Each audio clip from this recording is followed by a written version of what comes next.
പറ്റില്ലെന്ന് ഞാൻ പറഞ്ഞില്ലേ? തന്റെ ഈ അവതാപറച്ചിൽ കേൾക്കാൻ തുടങ്ങിയിട്ട് കാലം കുറയായി. ഇനി ഒരു ദിവസത്തെ അവധി കേൾക്കാൻ പോലും ഞാൻ തയ്യാറല്ല. അയ്യോ മേനോൻ സാറേ, അങ്ങനെ പറയരുത്. ഒരു നിവൃത്തിയില്ലാഞ്ഞിട്ട്. പിന്നെ നിങ്ങൾ എന്റെ രൂപ എങ്ങനെ തരാന്ന് കരുതിയിരിക്കുന്നത്? മൂത്ത പെണ്ണിന് സ്ത്രീധനം കൊടുക്കാന്ന് പറഞ്ഞ് വാങ്ങിയതല്ലേ? പശുവും ചത്ത് മോരിലെ പുളിയും പോയി. എന്നിട്ടും കാണാ ഗുണ എനിക്ക് എന്റെ രൂപ കിട്ടണം. മേനോൻ സാർ ഇങ്ങനെ കണ്ണി ചോരയില്ലാത്ത വർത്താനം പറയരുത്. എന്തെങ്കിലും ഒരു നിവൃത്തി ഉണ്ടായിരുന്നെങ്കിൽ ഞങ്ങൾ ഈ പെണ്ണിന്റെ സ്ത്രീധനം ബാക്കി കൊടുത്ത് അവളെ പറഞ്ഞു വിട്ടേന്. കർത്താവാണ് സത്യം, ഒരു നിവൃത്തി ഇല്ലാഞ്ഞിട്ട്. നിങ്ങളുടെ കുമ്പസാരം കേൾക്കാൻ വന്നല്ല ഞാൻ. ഇന്ന് എനിക്ക് എന്റെ രൂപ കിട്ടണം, അല്ലെങ്കിൽ ഞങ്ങൾ ഇവിടുന്ന് പോകത്തില്ല. എടാ, നീ അകത്ത് കയറിയിരുന്നോ? രൂപ കിട്ടിയിട്ട് ഇറങ്ങിയാ മതി. അയ്യോ സാറേ, ഞങ്ങൾ അപമാനിക്കരുത്. അപ്പച്ചൻ പറഞ്ഞ സത്യമാണ്. ഞങ്ങൾക്ക് കുറച്ച് ദിവസത്തെ അവധി കൂടി തരണം.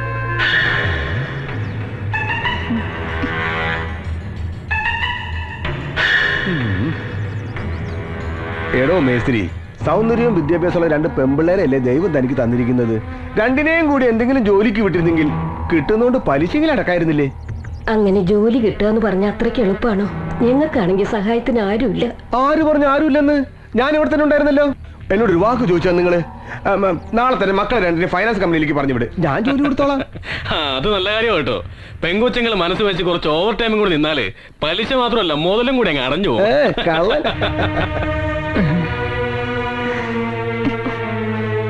അതൊന്നും വേണ്ട മേനോൻ സാറേ. ഈ വീടും പറമ്പും വിറ്റിട്ടാണെങ്കിലും ശരി, എത്രയും പെട്ടെന്ന് സാറിന്റെ കടം ഞാൻ വീട്ടിക്കൊള്ളാം. എനിക്കൊരു അവധി കൂടെ തരണം. ഞാൻ സാറിന്റെ കാല് പിടിക്കാം.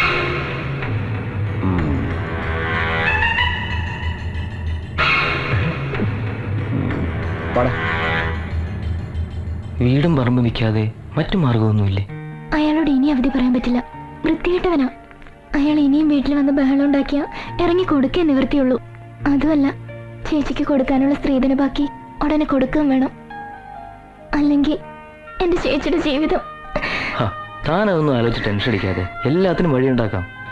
തൽക്കാലം നമുക്ക് ഗായത്രി ഫൈനാൻസ് ഡോക്യുമെന്റ്സ് എടുത്ത് വേറെ ഏതെങ്കിലും ബാങ്കിൽ വെച്ച് പൈസ കുറച്ച് കൂടുതൽ ആവശ്യപ്പെട്ട് നോക്കാം. കിട്ടുവാണെങ്കിൽ ഉള്ളത് നമുക്ക് ചേച്ചിയുടെ വീട്ടുകാർക്ക് കൊടുക്കാം. അതെങ്ങനെയാ? അവിടുന്ന് ആധാരം എടുപ്പിക്കാൻ പൈസ വേണ്ടേ? അതിനൊക്കെ വഴിയുണ്ട്. തൽക്കാലത്തേക്ക് ഒരു തിരുമറിക്കായി കുറച്ച് പണം കണ്ടെത്താൻ എന്നെ കൊണ്ടും പറ്റുള്ളൂ. അയ്യോ, അതൊന്നും വേണ്ട. അപ്പച്ചൻ ഒട്ടും സമ്മതിക്കത്തില്ല. കാമുകൻ കാമുകിക്ക് പണം പ്രസന്റ് ചെയ്യുക എന്നുള്ള കോംപ്ലക്സ് ഒന്നും വേണ്ട.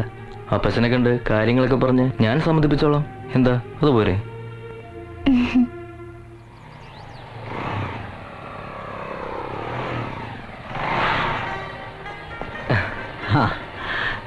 മോൻ ഏതായാലും ഇപ്പൊ വന്നത് നന്നായി. ഒന്ന് കാണണമെന്ന് വിചാരിച്ചിരിക്കുകയായിരുന്നു ഞാൻ. കാര്യങ്ങളൊക്കെ റോസ്മേരി പറഞ്ഞു. നമുക്കാദ്യം ആ ഗായത്രി ഫൈനാൻസ് ആധാരം എടുപ്പിക്കാം. അതെങ്ങനെയാ മോനെ? എങ്ങനെ നോക്കിയാലും എന്നെ കൊണ്ട് കൂട്ടിയാൽ കൂടില്ല. ആകെ വരുമാനമെന്ന് പറയാൻ റോസ്മേരിയുടെ പേരിൽ ലിസി കുറച്ച് പണം ഇട്ടിട്ടുണ്ട്. അത് വേണമെങ്കിൽ ഉടനെ കിട്ടും. എന്നാലും മതിയാകില്ലല്ലോ. ഏതായാലും അങ്ങനെ ഒരു ബുദ്ധി റോസ്മേരിയുടെ അപ്പത്തിന് തോന്നി നന്നായി. ഇട്ടതിന്റെ ഇരട്ടി കിട്ടുമല്ലോ. എന്തായാലും തൽക്കാലം നമുക്ക് അതെടുക്കാം. ബാക്കി പണത്തിനുള്ള വഴി ഞാൻ കണ്ടിട്ടുണ്ട്. സ്ത്രീകളിലും അനുഗ്രഹിക്കപ്പെട്ടവളാകുന്നു. അങ്ങയുടെ ഉദരത്തിന് ഫലമായി ഈശോ അനുഗ്രഹിക്കപ്പെട്ടവനാകുന്നു.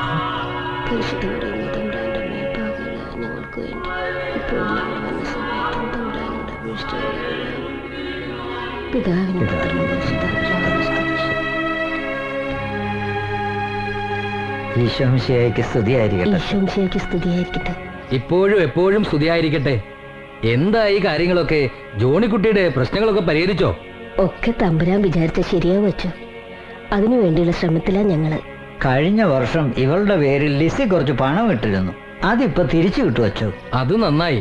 ലിസ്റ്റിലായിരുന്നല്ലോ, വിശ്വസിക്കാം. ആട്ടെ, അത് കിട്ടിയാ തീരുന്നതാണോ പ്രശ്നങ്ങളൊക്കെ? കുറച്ച് പണം ആ ഉണ്ണികൃഷ്ണൻ തരാമെന്ന് പറഞ്ഞിട്ടുണ്ട്. എല്ലാം കൂടെ കൂട്ടിച്ചേർത്ത് ആ ആധാരം ഒന്ന് എടുപ്പിക്കണം.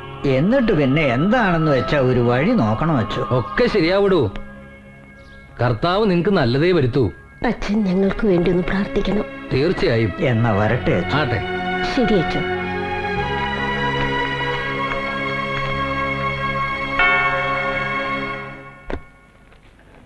എന്താ മോളുടെ കല്യാണക്കാരും വലുതുമായോ? ഏയ്, ആ ഒരു ഉദ്ദേശത്തോടു കൂടി തന്നെ പണം ഇട്ടിരുന്നത്. പക്ഷെ നമ്മൾ ഉദ്ദേശിക്കുന്ന പോലെ കർത്താവ് നടത്തി തരണ്ടേ? അതെ അതെ. മോൾ ഇതാ ബാഗിലോട്ട് വെച്ചേ.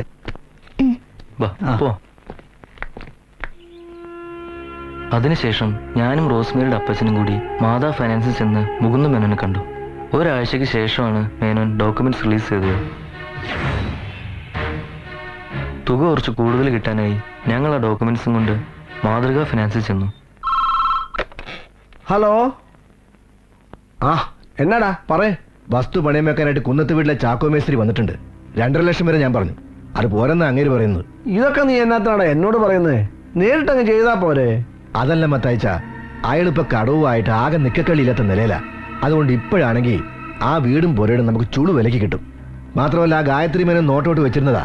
അയാളങ്ങനെ അത് വാങ്ങിച്ചാ അതിന്റെ ദോഷം നമുക്കാ. വിലയുടെ കാര്യമൊക്കെ ഞാൻ ഡീൽ ചെയ്തോളാം. മത്തായത്തിനൊന്ന് സമ്മതം മൂളിയാൽ മതി. ആ എന്നാ വേണ്ടെന്ന് വെച്ചാൽ നീ തന്നെ ചെയ്തേച്ചാ മതി. ഏതായാലും വൈകിട്ട് നീ ഇങ്ങോട്ട് വിളിക്കേ. ആ 8 ലക്ഷം രൂപയ്ക്ക് വീടും സ്ഥലവും വിൽക്കാൻ ഞങ്ങൾ ധാരണയായി. ഒരാഴ്ചക്കകം രജിസ്ട്രേഷൻ കഴിഞ്ഞ് പണവുമായി പത്തനംതിട്ടയ്ക്ക് വരാമെന്ന് റോസ്മേയുടെ അപ്പച്ചൻ പറഞ്ഞനുസരിച്ച് അന്ന് ഞാൻ നാട്ടിലേക്ക് പോകാൻ തീരുമാനിച്ചു. പക്ഷേ പിന്നീട് പത്രത്തിൽ അവരുടെ മരണ വാർത്ത ഞാൻ കാണുന്നത്. ഒറിജിനൽ ഡോക്യുമെന്റ്സ് മത്തായി അന്ന് തന്നെ വാങ്ങി വെച്ചിരുന്നോ? ഓ, ഡോക്യുമെന്റേഷന് വേണ്ടിയാണ് അയാൾ ആധാരം വാങ്ങിയത്. പിന്നീട് എപ്പോഴെങ്കിലും രജിസ്ട്രേഷൻ നടന്നായിട്ടറിയാവോ? നാട്ടിലേക്ക് ഞാൻ പോയതിനു ശേഷം പിന്നീടുള്ള ഒരു വിവരം എനിക്ക് അറിയില്ലായിരുന്നു സർ.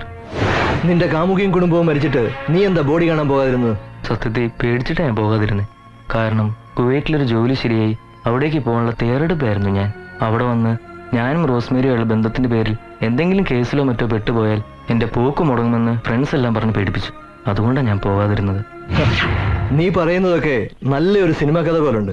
പക്ഷേ വിശ്വസിക്കാൻ ബുദ്ധിമുട്ടാ. കണ്ടുപിടിക്കാം.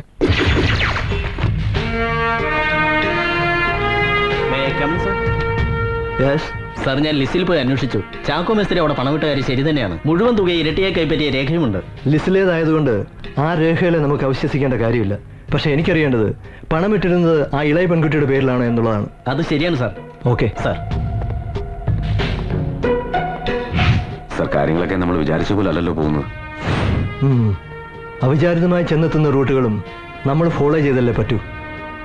അവൻ പറഞ്ഞതൊക്കെ പൂർണ്ണമായും സത്യമാണെന്ന് നൗഷാദിന് തോന്നുന്നുണ്ടോ? അങ്ങനെ വ്യക്തമായൊന്നും പറയാൻ കഴിയുന്നില്ലെങ്കിലും കേട്ടെടുത്തോളം മത്തായി സംശയിക്കേണ്ടിയിരിക്കുന്നു സാർ. അയാളാണെങ്കിൽ സൊസൈറ്റി വളരെ ക്ലീൻ ഇമേജും പള്ളിക്കും പട്ടക്കാർക്കും വേണ്ടപ്പെട്ടവനും പരസഹായവുമാണ്. ആ നിലയ്ക്ക് നോ നോ നോ നോ ഇൻവെസ്റ്റിഗേഷനിൽ ഇമേജിനോ വ്യക്തിബന്ധങ്ങൾക്കോ ഒന്നും സ്ഥാനമില്ല. ഒരിക്കൽ ജനങ്ങൾ പൂവിട്ട് പൂജിച്ച പല പകൽമാന്യന്മാരും പിന്നീട് പല ക്രൂരകൃത്യങ്ങൾക്കും അകത്തായിട്ടുണ്ട്. അപ്പോ സാർ പറഞ്ഞു വരുന്നത് നമ്മളൊരു പുതിയ ചാപ്റ്റർ ആരംഭിക്കുന്നു. ഇടമറ്റം മത്തായിൽ നിന്ന്.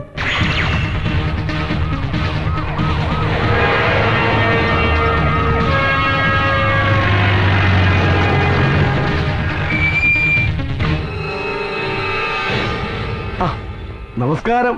വരണം വരണം വരണം. സാറിനെ അങ്ങോട്ട് വന്ന് കാണണമെന്ന് വിചാരിച്ചിരിക്കുകയായിരുന്നു. പക്ഷെ സമയം കിട്ടണ്ടേ. 3-4 സംഘടനകളുടെ സ്ഥിരം പ്രസിഡന്റാ. പിന്നെ പള്ളി പെരുന്നാള്, ഫൈനാൻസ്, ഒന്നും പറയണ്ട. നിൽക്കളില്ലാത്ത ഓട്ടത്തിലാ. മിസ്റ്റർ മത്തായിയുടെ തിരക്കൊക്കെ ഞങ്ങൾക്കറിയില്ലേ. ഇപ്പോൾ ഞങ്ങൾ വന്നത് ഒരു ഇൻഫർമേഷന് വേണ്ടിയാ. ആണോ? സാറിന് എന്നെ അറിയേണ്ടത്. ഈ മരിച്ചുപോയ ചാക്കോ മേസ്ത്രിയുടെ പ്രോപ്പർട്ടി നിങ്ങളാണോ വാങ്ങിയത്? മരിച്ചതോ? കൊന്നതല്ലേ സാറേ. ക്രൂരമായ കൂട്ടക്കൊല. മനുഷ്യന്റെ ജീവനും സ്വത്തിനും വിലയില്ലാത്ത കാലമാ. എന്ത് നല്ല മനുഷ്യനായിരുന്നു ചാക്കോച്ചായൻ. പള്ളിയിൽ നിന്ന് മാറാൻ നടന്നിരുന്ന കുടുംബമായിരുന്നു. എന്നിട്ട് കർത്താവ് എങ്ങനെ വിധിയാണല്ലോ. സോറി മിസ്റ്റർ മത്തായി, ഞങ്ങൾ ചോദിച്ചതിന് ആൻസർ കിട്ടിയില്ല. സത്യം പറയാമല്ലോ സാറേ, ചാക്കോച്ചാന്റെ കാര്യം ഓർത്തപ്പോ ഞാൻ ചോദ്യം അങ്ങ് മറന്നുപോയി. എന്നാ ചോദിച്ചത്? ആ, പ്രോപ്പർട്ടി. ആ, പുള്ളിയുടെ വീട് സ്ഥലവും എന്നോട് എടുക്കണമെന്ന് പറഞ്ഞ് ചാക്കോച്ചായനും ആ ഇളയ പെണ്ണിന്റെ കാമു എന്ന് പറഞ്ഞ ചെറുക്കനും കൂടി ഇവിടെ വന്നായിരുന്നു. സത്യം പറയാമല്ലോ, ചാക്കോച്ചന്റെ കഷ്ടപ്പാട് കേട്ടപ്പോ ഞാനത് വാങ്ങാമെന്ന് വിചാരിച്ചതാ. രജിസ്ട്രേഷൻ 2 ദിവസം മുമ്പ് പറയാ വില കുറഞ്ഞു പോയി കൂട്ടിത്തരണമെന്ന്. എന്നിട്ട് വില കൂട്ടിക്കൊടുത്ത് രജിസ്ട്രേഷൻ നടത്തിയോ? എങ്ങനെ നടത്താനാ? ചാക്കോച്ചായനായതുകൊണ്ട് നിലവിലുള്ള വിലയുടെ 25% വരെ കൂട്ടിത്തരാമെന്ന് ഞാൻ പറഞ്ഞു നോക്കി. അതിൽ കൂടുതൽ വേണമെന്ന് പറഞ്ഞാൽ ഞാൻ എന്നാ ചെയ്യാനാ? അത് ശരി. അപ്പൊ ഈ ചാക്കോ വാക്ക് പറഞ്ഞ പാലിക്കാത്ത ആളായിരുന്നു. അല്ല, ചാക്കോച്ചൻ അല്ല, അത് പിന്നെ എല്ലാവരും എന്തെങ്കിലും ദോഷവശം ഉണ്ടായിരിക്കുമല്ലോ. അത് സത്യവാ അല്ലേ സാറേ? മിസ്റ്റർ മത്തായി വാങ്ങിയില്ല പിന്നെ ആരാ പ്രോപ്പർട്ടി വാങ്ങിയെന്നറിയാവോ? അയ്യോ, അതെനിക്കറിയില്ല. അതിനു മുമ്പ് ആ കുടുംബത്തെ മുഴുവൻ ഇല്ലാതാക്കിയില്ലേ ദുഷ്ടന്മാര്. അപ്പൊ മത്തായിക്ക് അതേക്കുറിച്ച് ഒന്നും അറിയില്ല അല്ലേ? അറിയില്ല സാറേ. സാർ, ഈ കൂട്ടക്കൊല നടന്നിട്ട് ഇത്രയും നാളായിട്ട് പ്രതികളെ പിടിക്കാത്തതിൽ നാട്ടുകാർക്ക് ഭയങ്കര പ്രതിഷേധമുണ്ട്. പ്രതിഷേധിക്കാൻ നാട്ടുകാർക്ക് അവകാശമുണ്ട്. അവർ പ്രതിഷേധിച്ചോട്ട്. കൊല്ലന്റെ ആലയിലെ ഇരുമ്പ് പോലെയാണ് മൂടി വയ്ക്കപ്പെട്ട സത്യങ്ങൾ. ഉലയിലിട്ട് പഴുപ്പിച്ച് ആഞ്ഞടിച്ചാൽ ചാരം മൂടിക്കിടക്കുന്ന ഏത് സത്യവും പുറത്തു വരും. വീണ്ടും കാണാം മിസ്റ്റർ മത്തായി.